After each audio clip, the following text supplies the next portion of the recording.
Secretary of Homeland Security says he's expecting an influx of migrants at the border, and he's warning it will seriously strain an already strained system. Lawmakers on Capitol Hill grilled the Secretary Alejandro Mayorkas today over the Biden administration's border policies. The main focus is Title 42. It's a Trump-era rule that allows border agents to turn migrants away at the border over COVID concerns. It's set to expire next month. President Biden facing a lot of pressure to extend it from really both sides of the aisle. Today, lawmakers question whether the administration's ready for thousands and thousands of more migrants at the border each day. We're about to lift Title 42, and I don't hear a plan to address that. We do have a plan, and we are preparing and have been preparing, and we're implementing our plans. They say part of that plan is to increase the number of federal agents near the border. A brand new order from a judge on this matter has just come in. Senior White House correspondent Kayla Tausche with that live on the North Lawn. Kayla. Shep, it was the first of a trio of hearings scheduled to discuss a budget request for the agency, and it turned into a heated debate with the Homeland Security chief over the administration's policy moves to end the Trump-era policy requiring migrants to remain in Mexico before their asylum cases are heard, and the future of which is currently in the hands of the Supreme Court. Secretary Alejandro Mayorkas says he's working in good faith with Mexico to run that program, but he described it as inhumane.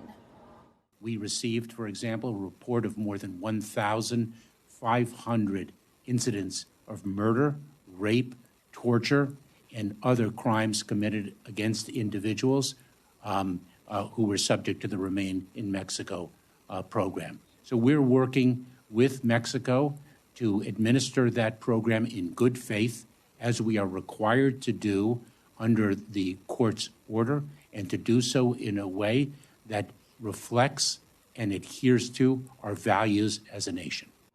On the controversial rollback of Title 42, a judge tonight issued a temporary restraining order that essentially delays the implementation of that plan for 14 days. There's been bipartisan backlash against lifting the public health restrictions, and amid a warning of a surge in border crossings today, Mayorkas acknowledged DHS lacks enough resources.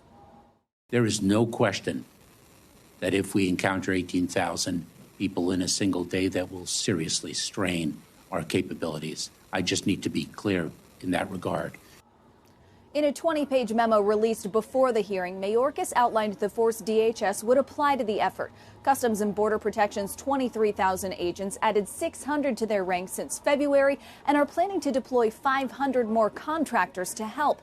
DHS is also requesting authorization for 600 more Border Patrol agents and processors. DHS is also adding transportation, medical, and housing capacity for this expected surge. White House Press Secretary Jen Psaki said today that the plan has been in the works for 6 months and is expected to be in place by the time Title 42 is lifted, though federal judges may delay that even further.